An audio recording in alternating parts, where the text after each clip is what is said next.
আগের দিনের একটা মিনি ব্লগে তোমাদের তো আমি শেয়ার করেছিলাম আমি সকাল 6টার সময় উঠে মর্নিং ওয়াকে গেছিলাম। তো বাড়ি ফিরে দেখি মা আর মেয়ে মিলে ফুল তুলছে। আর হ্যাঁ, এটা কিন্তু আমার বাপের বাড়ি। আর সকাল সকাল মেয়েও ব্রাশ করে নিয়েছে আর আমি করে নিলাম একটু গরম গরম চা। আর মর্নিং ওয়াক করে যে ছেঁড়া পরোটাটা আমি নিয়ে এসেছিলাম সেটাই খাচ্ছিলাম। তো খেতে কিন্তু ভীষণই টেস্টি ছিল। তারপর আমার সাথে আমার মেয়ের এগুলো তো চলেই, জানো তোমরা। আর বাড়ি বসে ট্রাই করেছিলাম একটা DIY হেয়ার মাস্ক, যেটা তোমাদের একটা ছোট্ট মিনি ব্লগে আমি অবশ্যই শেয়ার করে দেবো।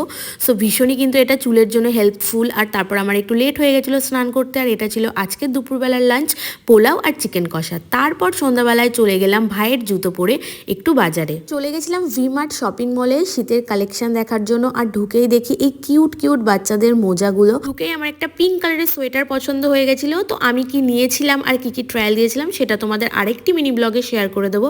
তারপর বেরিয়ে সোনালী মাঠের মোড় থেকে আমরা খেয়েছিলাম ফুচকা। আর আজকে ছিল কার্তিক পুজো, বাড়ি ঢুকে চলে গেছিলাম কার্তিক পুজোর প্রসাদ খেতে। সো ভিডিওটা আজকে এই পর্যন্ত।